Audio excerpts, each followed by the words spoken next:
Can't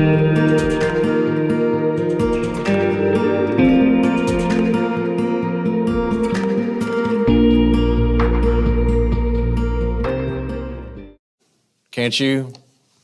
What heaven will be like when we get to go and see Jesus, when we get to run into old family members that have passed, when we get to see people like Moses, people like Noah, the Apostle Peter, and all the rest. I can only imagine what that's going to be like. This morning you get a little glimpse of that. Open your Bibles to the book of Matthew chapter 17. And we get settled in here and look at what we call the Transfiguration. It's a strange event, strange from the human perspective, but it is all God. It's all God's doing. And I've said many times from this pulpit as I've preached various texts, I don't want to be a part of something that's not of God. I don't want to be a part of a human movement, just a social group. I love socializing with all of us and doing things together, but this group is more than just a social group. We want it to be of God. This morning, Jesus takes 3 of his disciples up into a mountain. Notice there in verse 1, after 6 days, Jesus takes Peter, James, and John, his brother, and brings them up into a high mountain apart, and he shows them something extraordinary, out of this world, all of God, not of man. This is not some illusion. This is not just story time. This is where God interacts with Jesus on the mountain and shows these 3 disciples something unbelievable, supernatural, out of this world. It is a miracle. It is a vision. The first thing I want you to see this morning is the glory of Jesus. The glory of Jesus. Let me back up for just a little bit, because earlier in the ministry of Jesus, when he said, unless your righteousness exceeds that of the scribes and Pharisees, you shall in no wise enter the kingdom of heaven. When he said that, the disciples and whoever else was there listening probably did not really understand the true implications of that statement. What is he talking about? What does he mean by this? I mean, the scribes and the Pharisees are way up here, and you're saying we have to exceed that standard? And then as he preached the Sermon on the Mount, they began to see, oh my, this man knows what he's talking about. This man is taking some things that we learned from the law, and now he is expounding upon those things, and he's showing us really what God intended in all of these teachings, and how I cannot meet that standard on my own. I need Jesus. That was one of the big outcomes of the Sermon on the Mount, is I can't meet the standard without Jesus. And as he goes on and he teaches in his ministry, he performs miracles. What do the miracles mean? I don't know. I guess he's got supernatural power. I guess he can do things that other people can't. What does it mean, though? Well, what it means is that God has come in the flesh. God has come near. The kingdom of heaven is coming. Look and see what he says last week now. You see how all this is building. Then he challenges, last week, he challenges them that they must sever their old life. It recalls for radical separation from the old life in order to follow him. Remember what it said there in verse 24, if any man will come after me, let him deny himself and take up his cross and follow me. And we saw there last week about how it demands this radical separation, and it is a forsaking of this life in order to attain the righteousness of God. That's what he was talking about when he said, unless your righteousness exceed, it is a righteousness that only comes from following Jesus, believing in who Jesus is. I don't think anyone in here does this, but it's not uncommon throughout our culture, across the world, for people to look at Jesus as a mere man, just a man. He's somewhat a great man. He was a leader of this movement called Christianity. There's a lot of people out there that just look at it like that. He's just a man. He's just a leader. Some people will say, well, he's a tragic hero, isn't he? He's something who inspired people by his giving of his life, his death, and he inspired many followers to follow him. Both of those fall short of the truth, though. The truth is that he is God in the flesh, and he came for a purpose, and that is to give his life for a ransom for many, and save humanity because of their fallen state into sin. In their depravity, they've fallen into sin. I'm here, Jesus is up here. And Jesus is a real person who is from God. He is God. He is God in the flesh. You're going to see that this morning. Who is Jesus? I think the title of the message was Who is Jesus? A couple of weeks ago, right?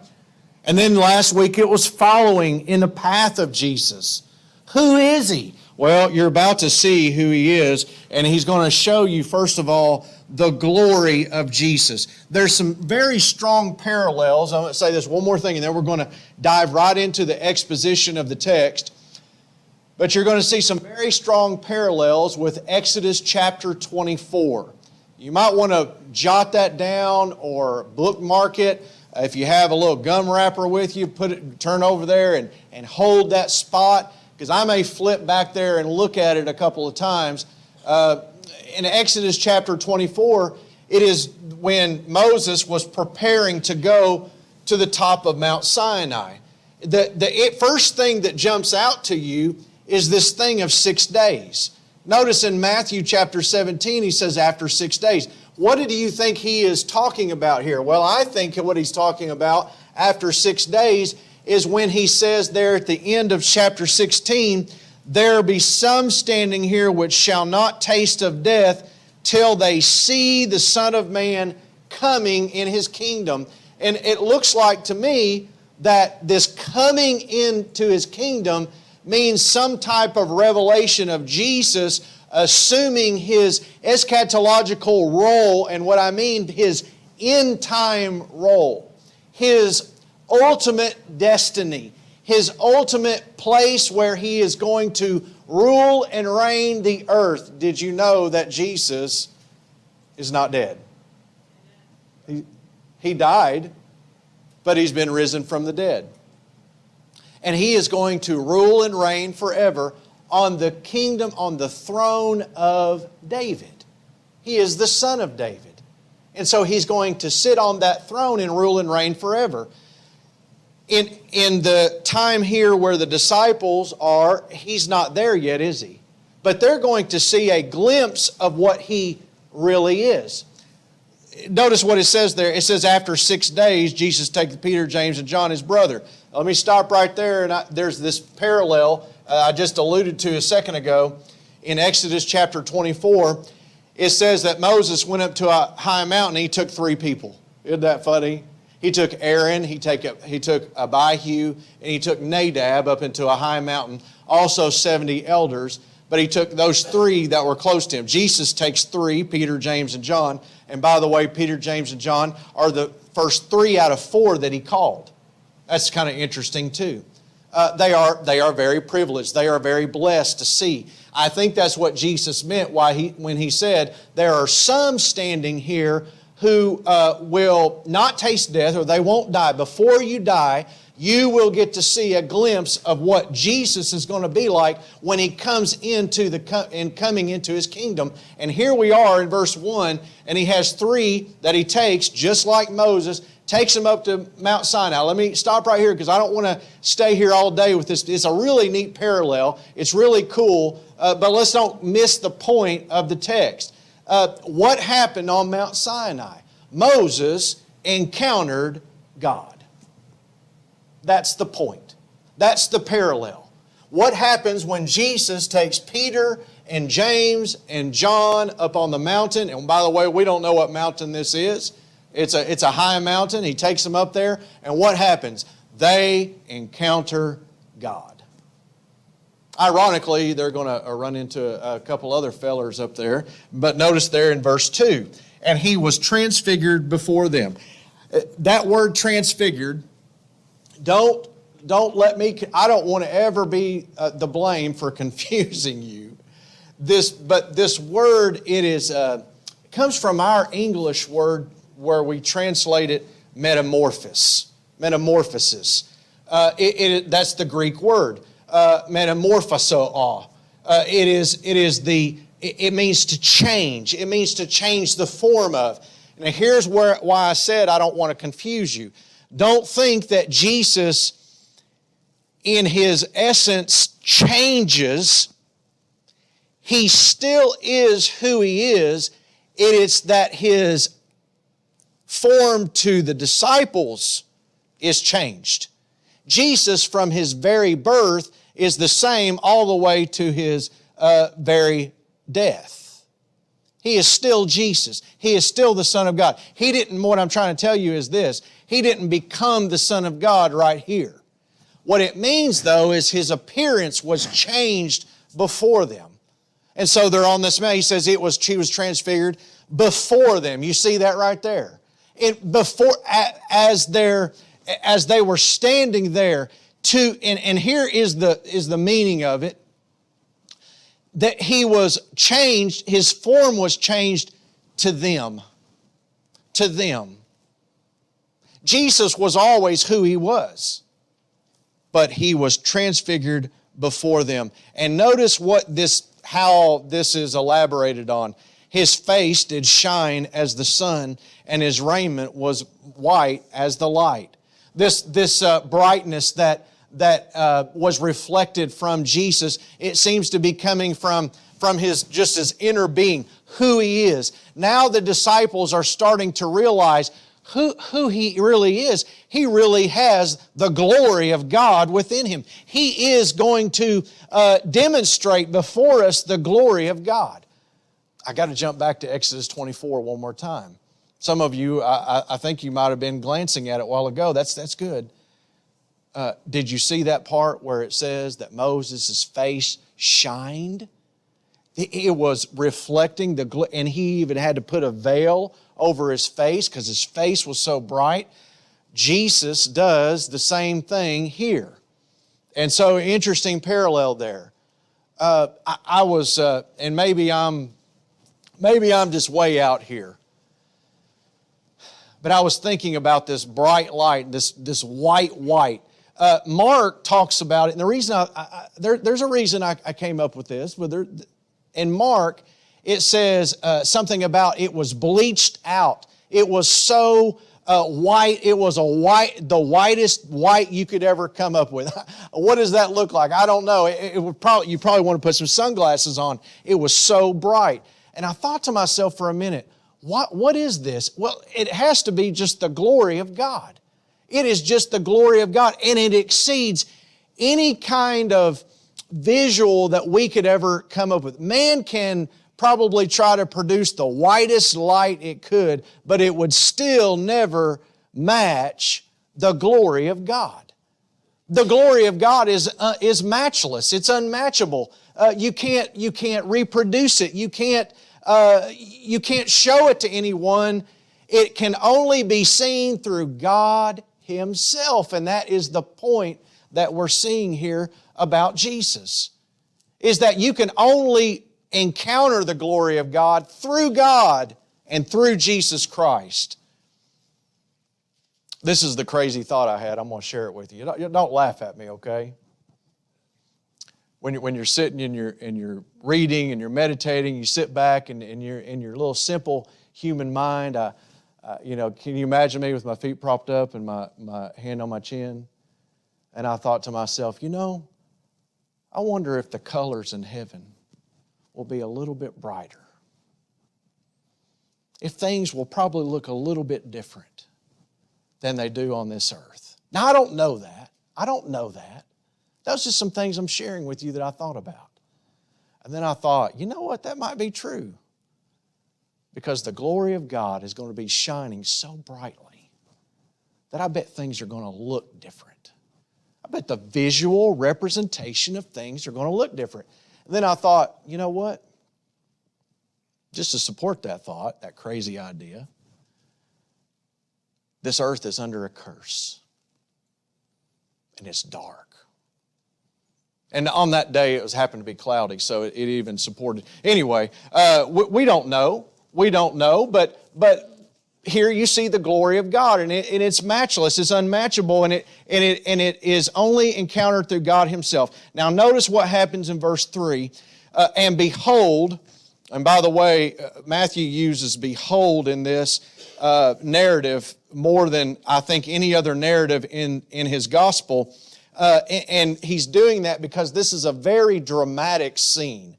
He is taking you along, and that word behold, it literally means look, pay attention to, look. And he says it again here, and look, there appeared unto them Moses and Elijah talking with him. Well, I'm not going to spend a lot of time on this, but if you look over in the book of Luke, you'll know what they're talking about. In Luke 9, I think it's in verse 31, look at it, it's 31, 32, somewhere in there. It says that they were talking and they were discussing with Jesus about His upcoming death.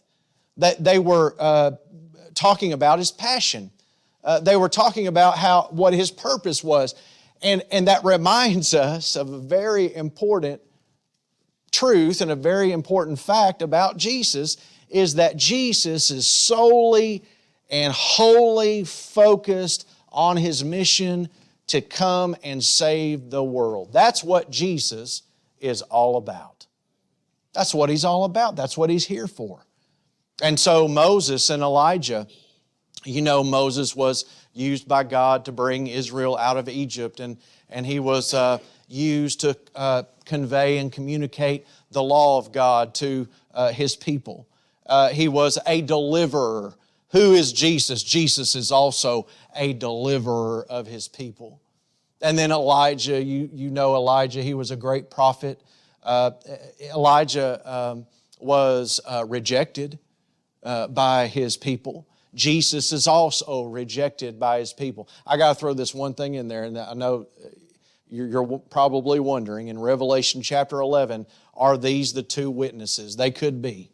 They very well could be the two witnesses that is spoken of in Revelation. We don't know that, but it very well could be. Notice here in verse 4, then answered Peter. Here goes Peter. Peter's going to start talking. And he said unto Jesus, Lord, it is good for us to be here. That is some great deep insight, isn't it? This is a good thing. In fact, what's interesting about the language here is that the word good is used a lot of times of just a real casual, everyday language. Hey, it's good to see you today. And Peter is a little more, what's kind of humorous about this whole verse and the next verse is that Peter seems to be taking this a little more, not lackadaisical, but a little more relaxed than he should. We're seeing this is a big deal, and Peter is like, man, this is a pretty good deal up here. I like that. Well, you know what? We ought to stay up here. And how about I'll build 3 tabernacles, one for you, Jesus, one for you, Elijah, and one for you, Moses. How about that? Wouldn't that be good? While he was speaking, I love this here in verse 5. And the second thing I want you to see here is the preeminence of Jesus.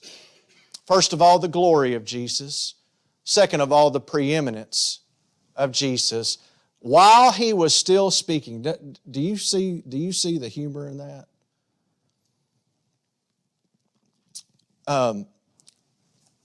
In our everyday life, I can be talking away, and guess what's happening in the background? God is moving behind the scenes. While I am still speaking, God is doing something else. While I had a great idea, God has a better idea. While I am missing the point, while I am living my life on this plane, I really should be living my life on this level. And God knows that. He's merciful. He's gracious towards me. And He's gracious towards Peter. No, He wasn't rude to Peter or anything like that. But you see this picture here of this incongruence, right? It doesn't line up. What Peter is saying and what God is actually doing and what's happening to Jesus don't go together. And while He was still speaking, look at this. Behold, there's that behold again. Look, a bright cloud overshadowed them, and behold, a voice out of the cloud which said, This is my beloved Son, in whom I am well pleased. Hear ye Him. Do you recognize that phrase? Do you recognize it? You probably do. Some of you are nodding your head. I do. It was stated at the baptism of Jesus, wasn't it? This is a critical moment in the life and ministry of Jesus. At His baptism, that's what God said to Him. This is my Son in whom I am well pleased. There's one thing, though, that is different. I don't know if you caught it. It's the last three words. Listen to Him. Listen to Him. What is being said here is this, for the benefit of the disciples, the benefit of you, the benefit of whoever's listening, this is all about Jesus. Jesus is the one. And God is saying, He is the one. Listen to Him. Well, when I said a while ago at the beginning of the message that some people think that Jesus was a great man. Some people think that He was a tragic hero. Some people think that He was just a great leader of a movement that changed history. God says, listen to Him. He should occupy a much higher place in our lives than just a theory, just an idea, just a movement, just a group that we're a part of, and we all agree that we follow Jesus. Jesus should be personal to you, and you should be following Him personally in your life, and He should mean everything to you. He should mean more than anything else to you in your life. If not, then what in the world was Jesus saying back here in verse 24 of chapter 16? Now, let me remind you of a very simple fact. God said, listen to Him. Jesus said, if any man will come after me, let him deny himself and take up his cross and follow me. So we're not reading the words of just man's rhetoric and human inspiration here. We are listening to the very words of God. God said, listen to Him. And this is what He said. Now go back here to verse 5. He says, behold, a bright cloud overshadowed. It means it enveloped them. It means that it was all surrounding them. This is a picture of the Shekinah glory of God. That is that visible manifestation of the glory of God that you saw in Exodus. Exodus chapter 34 and Exodus chapter 13. The Shekinah glory is stood at the door of the tabernacle. It enveloped them, and here Peter and James and John and Jesus and Moses and Elijah are all surrounded by the glory of God. Did you notice one thing here? And you'll see it in the next verse, next couple of verses. Even God in verse 5. All attention and focus is on Jesus. Did you notice that? Who is Moses and Elijah talking to? They're talking to Jesus. Who did Jesus take with Him? Peter, James, and John. Who is Peter talking to? He's talking to Jesus. And then who is God talking to? He's talking to them about Jesus. Jesus is the center of the focus, the preeminence of Jesus. Jesus is here. Notice what happens here in verse 6. I love this. This is a very moving verse, and so is verse 7. And when the disciples heard it, they fell on their face and were sore afraid. They realized, Peter realized, I'm going to stop talking now. I've said enough. What I'm saying is probably not that important. Probably what God is saying about Jesus is more important than my plans. Notice then the other ones, they fall down on their face and they begin worshiping Him. They were sore afraid, fell on their face. They were sore afraid. And look in verse 7, Jesus came, I love this, and touched them and said, arise and be not afraid. Look at verse 8. And when they had lifted up their eyes, they saw no man except Jesus. I don't know about you, but that should be comforting to you. At a time in a dark time in your life, when you fall down and you are beside yourself and you are at a loss and you feel alone and you feel abandoned by people, you feel just, where do I turn? I'm going to tell you where you can turn. You can turn to Jesus. You should always be turning to Jesus. Your whole focus should be oriented towards Jesus. What else, what other conclusions could you come up with other than Jesus is preeminent? He's the only one there. The Shekinah glory of God was surrounding them. They could not see. The fog was as thick as pea soup. They couldn't see anywhere. They were just surrounded and confused probably, and they became afraid. And when they had their faces on the ground and when they looked up, they felt the hand of Jesus on them, and they looked up, and He was the only one there. It was just them and Jesus. I said a few weeks ago, and I wasn't even thinking about this text, but I remember saying in probably a couple of different messages, I probably said it too much. I don't think you can say it too much. At the end of the day, it boils down to you and Jesus. The whole world can be falling apart around you. But at the end of the day, it boils down to you and your Savior. This world, this world is not going to turn into something great until Jesus changes it. But the way it's going, it's not going to get better. In fact, it's probably going to get worse before it gets better. At least that's what the Bible says. But at the end of the day, the only thing that matters, because of that, the only thing that matters is Jesus. It's you and Jesus. Notice here in verse 9, as they came down from the mountain, Jesus told them, don't tell this vision to anyone. Later on you can, until the Son of Man is raised from the dead. The last thing I want to leave you with is the continuity of Jesus. Notice here in verse 10, and His disciples began, they were thinking, they were really reflecting on this experience, and they began to ask Jesus, why do the scribes then say that Elijah must first come? We just saw him. What's going on here?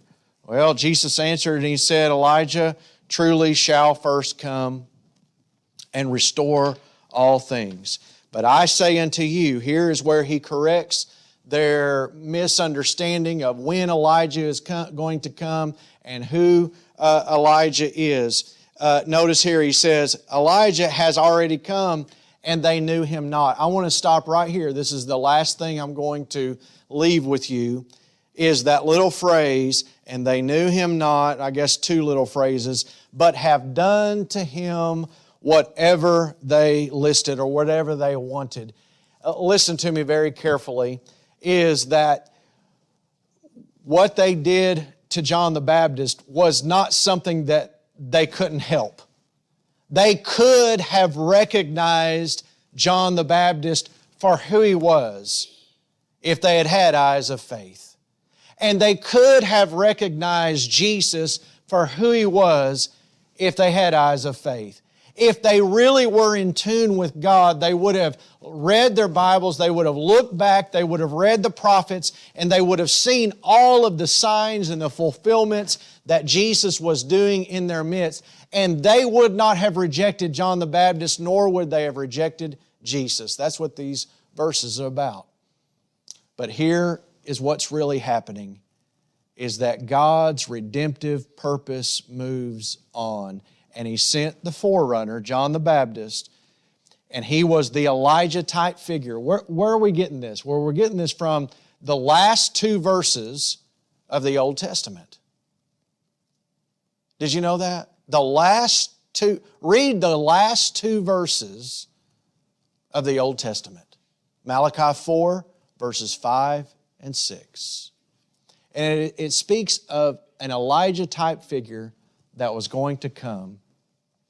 Earlier in chapter 3 of Malachi, it talks about this one who is going to be like a forerunner, an Elijah-type figure who is a forerunner. And so they have rejected John the Baptist, and then Jesus says, just like they rejected John the Baptist, likewise shall also the Son of Man suffer of them. And then the disciples understood that He spake unto them of John the Baptist. I want to leave you with this. First of all, if you see Jesus as He is, then first of all, you'll be saved. You'll recognize Him as Savior. You'll recognize Him as not a movement, a leader of a movement that I'm joining, but you'll see Him as a real incarnate of God. You know what I mean by that? An incarnate of God. God in the flesh. And He's coming to do what only God can do, and that is provide a sacrifice for your sins. First of all, you'll be saved. Second of all, after you've been saved, or if you've already been saved, because there's room for growth, is that you'll see Him as your everything. You'll see Him as who He is. You'll see Him as glorified. You'll see Him as preeminent. And you'll see Him as accomplishing the redemptive purpose of God. And your whole life will be oriented towards Him. What were they doing back there on the mountain when the cloud dissipated? What were they doing? It was just them and Jesus. Dear friend, this whole world is full of a lot of noise, a lot of talk, a lot of noise, a lot of news, a lot of worry, a lot of stuff. That's a good way to put it, isn't it? A lot of stuff. But at the end of the day, the only thing that matters is you and Jesus. That's it. As our musicians come, we're going to have a song of invitation, time of reflection. Who is He to you?